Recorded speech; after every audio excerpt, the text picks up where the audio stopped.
बोली बोली सरस्वती मैया की। आप सुन रहे हैं एजी एंटरटेनमेंट की धमाकेदार प्रस्तुति।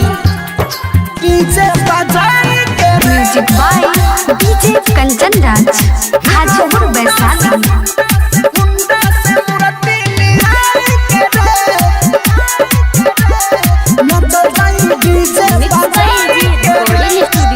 सारा लोगवा से चंदा लियाइल, अपना गौवा में पंडाल बनाइल। सारा लोगवा से चंदा लियाइल, अपना गौवा में पंडाल बनाइल। हो जल्दी जल्दी चल सन डेकोरेशन कलसन, जल्दी जल्दी चल सन डेकोरेशन कलसन। सारा नियम सजाई के रे, हीरो होंडा से मूर्ति लियाई के रे। नचल जाई डीजे बजाई के रे, हीरो होंडा से मूर्ति लियाई के रे। नचल जाई डीजे बजाई के रे। Music by DJ Kanchan Raj, Hajipur Vaishali.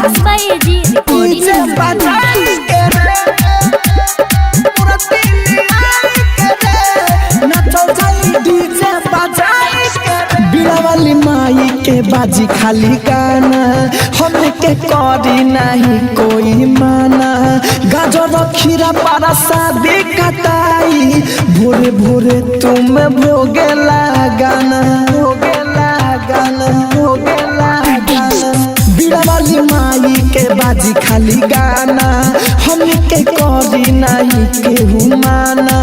गाजर खीरा पारा शादी कटाई, धीरे धीरे तुम भोगे लगाना, भोगे लगाना। केहू करी नहीं देरी न तो हो जाई अबेरी, केहू करी नहीं देरी न तो हो जाई अबेरी।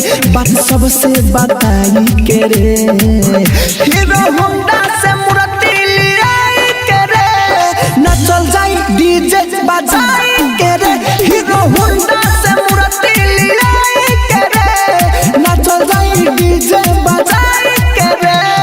Music by DJ Kanchan Raj, Hajipur Vaishali. DJ बजाई के रे, मूर्ति लियाई के रे। नचल जाई डीजे बजाई के रे। राहु राजधानी पदाया करी है माई, चारू ओरी गाना इनकर सुनाई। राइटर अमित आशिक जाने ले बतिया, सुबह शाम अगरबत्ती जा रही, जा रही, बत्ती जा।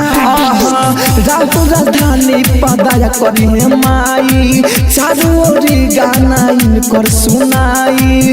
अमित आशिक मुन्ना जाने ले बतिया, शाम सुबेरे अगरबत्ती जा रही।